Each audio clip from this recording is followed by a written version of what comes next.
The philosopher Friedrich Nietzsche famously said, "He who has a why to live for can bear almost any how." I want you to hold on to that quote. Now, let's be honest about that moment right after a therapy session ends. The appointment is over, you're sitting in your car, and as the silence sets in, that cold, familiar dread starts to creep back. The same anxiety you just spent an hour talking about is right back where it was, completely untouched. This is a critical warning. If you feel like your therapy has hit a wall, the problem might be deeper than you think. You've done everything your therapist asked. You've filled out the worksheets, talked about your life, and followed all the rules, but you feel like you're putting a Band-Aid on a bullet wound. The bleeding hasn't stopped, and you can feel the bullet still lodged deep inside. If this is you, I want you to understand something. You are not failing at therapy. You've just been using the wrong map. You've been learning the how of survival, but you've never touched the why of your life. You're trying to solve a profound crisis of why with a toolkit designed for how, and that is a battle you are destined to lose. For months, maybe even years, you've been a good patient. You show up on time, you're honest, you're really trying. You've been told you have an anxiety disorder or maybe depression. And so you've been given a set of tools for anxiety and depression. Tools that are for many people incredibly effective. Yet, there's this nagging, uncanny feeling that you and your therapist are calmly discussing the weather in the middle of a hurricane. You talk about the stress of a deadline at work, but you can't bring yourself to touch the terrifying thought underneath. My job is meaningless. You talk about feeling nervous in social situations, but you can't articulate the deeper, colder fear that says, I am fundamentally alone. You talk about feeling sad, but you can't find the words for the profound ache that comes from living in a world that feels increasingly chaotic and uncertain. Does this sound familiar? If you've ever felt like your therapist was missing the point, let me know in the comments. This is the classic Band-Aid on a bullet wound dilemma. The tools you're given are designed to patch up the surface symptoms. They help you manage the day-to-day. They make the wound look a little cleaner, but they do nothing for the bullet lodged inside you that's causing the real damage. And so, frustration builds.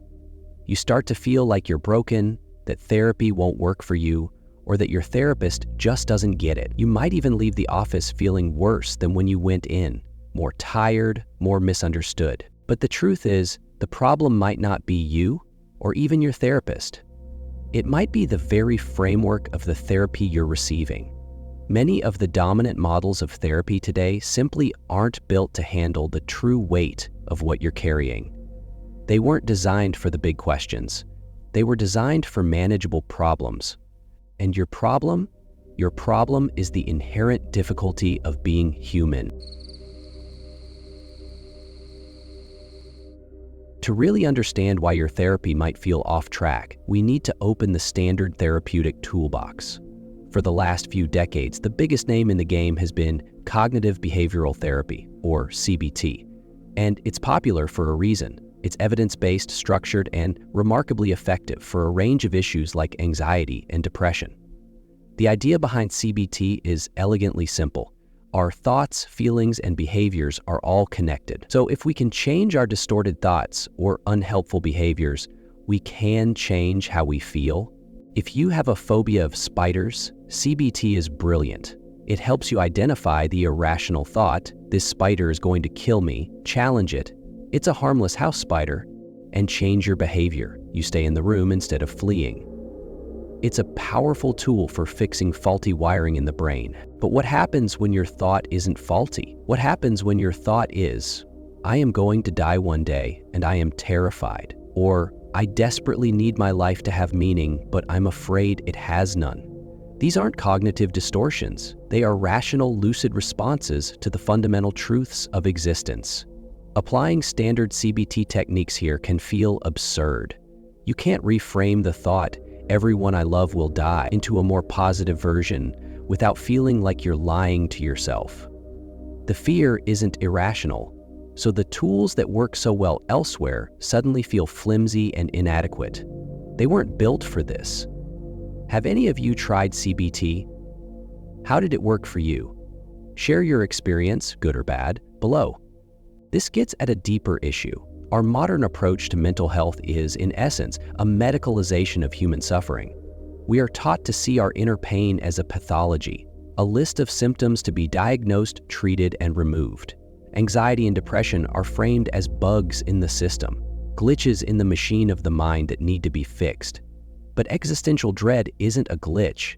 It's a feature of human consciousness. It is the natural, unavoidable response of a self-aware creature living in a vast and often indifferent universe.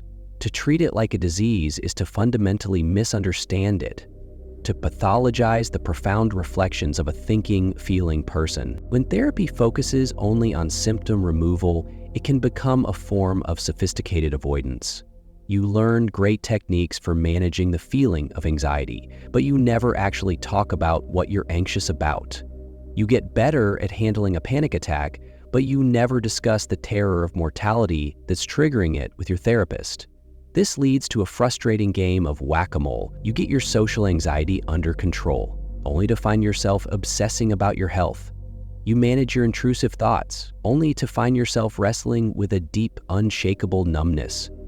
The bullet is still in there. It's just causing pain somewhere else. The core existential anxiety remains untouched.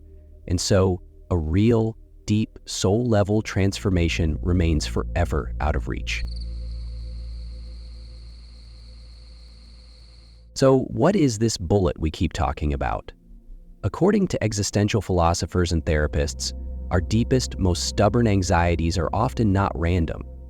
They stem from our collision with the fundamental truths of the human condition.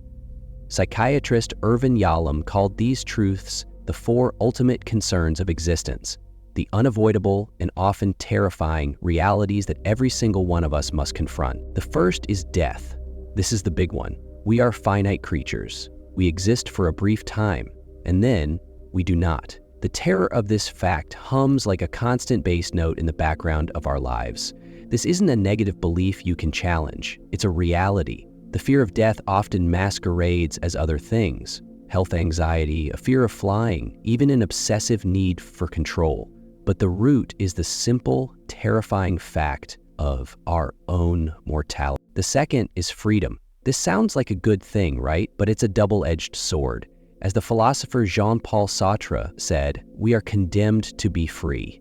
This means we are the authors of our own lives. There is no script, no cosmic blueprint. We must choose our own values, our own meaning, our own way of life. This radical freedom is terrifying because it comes with the crushing weight of absolute responsibility. If your life is unhappy, you have no one and nothing to blame but yourself. The burden of this choice, this vertigo of having to create meaning from scratch, is a massive source of anxiety. The third is isolation, or existential loneliness. We come into this world alone, and we will leave it alone. We can form deep, beautiful connections with others, but we can never fully bridge the gap between our own consciousness and someone else's. There will always be a part of our experience that is uniquely and completely our own. At our core, we are separate. This isn't a sign of poor social skills, it's part of our existential structure. The loneliness that comes from this, the feeling of being a single awareness floating in the cosmos, is something no amount of socializing can completely erase. And the fourth is meaninglessness. This is perhaps the hardest one to deal with in our modern world. The universe does not hand us a meaning for our lives. There is no instruction manual. If we want life to be meaningful, we have to build that meaning ourselves. For many, this feels like an impossible task.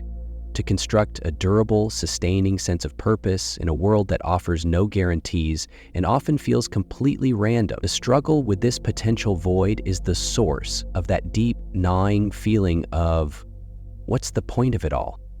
Which of these four, death, freedom, isolation, or meaninglessness, resonates most with you? Share your thoughts in the comments. These four concerns are not problems to be solved. They are the conditions of our life. And traditional therapy, with its focus on fixing what's wrong, often doesn't even have a language to discuss them. It's like trying to fix the ocean. You can't. You can only learn how to sail on it. If traditional therapy gives you tools to fix a problem, existential therapy engages you in a conversation to help you withstand it. It's a radically different approach that sees your dread not as a symptom to be eliminated, but as a vital signal, a wake-up call to live a more authentic and engaged life. Existential therapy isn't a set of techniques or a workbook. It's a philosophical orientation, a way of being with a client that puts the big questions front and center. Its primary goal isn't to make you feel better, but to help you live fuller, with more awareness, courage, and purpose. It deals directly with the 4 ultimate concerns we just discussed. An existential therapist doesn't try to get rid of your fear of death. They help you explore it. How does the fact of your limited time change how you want to live right now? Can the awareness of your mortality be a catalyst for living more intensely, more presently, more meaningfully? In the face of the overwhelm of freedom, this approach helps you embrace it. It's a space to figure out what you truly value, not what you've been told you should value. Therapy becomes about taking responsibility for your choices and seeing the power you have to create your own life, which builds resilience and agency. To address isolation, existential therapy helps you build authentic connection, both with others and with yourself. It acknowledges the unbridgeable gap, but also celebrates the profound beauty of our choice to reach across it and connect anyway. It also helps you learn to tolerate and even find strength in your own solitude. And most importantly, in the face of meaninglessness, existential therapy becomes a project of co-creating meaning. The therapist acts as a fellow traveler, helping you discover or create a sense of purpose that is uniquely your own. It uses your pain philosophically, not as something to be avoided at all costs, but as an opportunity for profound growth and self-discovery. The conversation shifts from how do we get rid of this anxiety to what is this anxiety telling you about how you are living? What vital part of yourself are you ignoring? It sees your fear not as a sign that you are sick, but as proof that you are alive and awake to the profound and often difficult realities of being human. It is a therapy that believes you don't need to be fixed. It believes you need the space and the courage to confront the nature of your own existence. Here is the perspective shift that changes everything. The goal of this deeper work is not to eliminate your anxiety. The goal is to build a life so full of meaning, purpose, and love that you are willing to tolerate the anxiety that is an inevitable part of it. Think of it like learning to be a sailor. A bad therapist might try to tell you the ocean isn't dangerous and storms aren't real. A symptom-focused therapist will give you a better bucket to bail water out of your boat, which is certainly helpful, but you're still just reacting to the sea. The existential approach doesn't try to calm the ocean. It helps you build a stronger boat. It teaches you to read the winds and the currents. It helps you set a course toward a destination that you and only you have chosen. The wind and the waves, the anxiety, the uncertainty, the fear of death are all still there. But now you are no longer at their mercy. You are using their power to move forward. This is what Nietzsche meant. Find a why that is strong enough and you can bear almost any how. The pain you feel is not a sign that your life is broken. It is a signal that you are being called to live more deeply. When you feel the ache of meaninglessness, that is an invitation to create meaning. When you feel the terror of freedom, that is a challenge to take responsibility for your life. When you feel the sting of loneliness, that is a reminder of how vital true connection is. And when you feel the fear of death, that is life's most urgent and powerful call to live. This is what philosophers like Nietzsche were talking about when they spoke of finding meaning in suffering. It's not about enjoying pain. It's about finding a why to live that is powerful enough to make almost any how bearable. Your therapy may not be working because you're still trying to find a way to remove the bullet. But what if the goal was never to remove it? What if the goal was to understand that the wound is precisely what makes you human, and that living a life of courage and meaning is the only real cure? If you resonated with you, if you have felt that disconnect between the therapy you're getting and the problems that truly haunt you, I want to leave you with a new question. Stop asking, how can I stop feeling anxious? And start asking, what is my anxiety trying to tell me about my life? What truth am I avoiding? What meaningful action am I failing to take? Let's have the conversation in the comments below that maybe we're not having in the therapy room. Share your own experiences. Have you ever felt this way? Have you found a way to grapple with these deeper issues?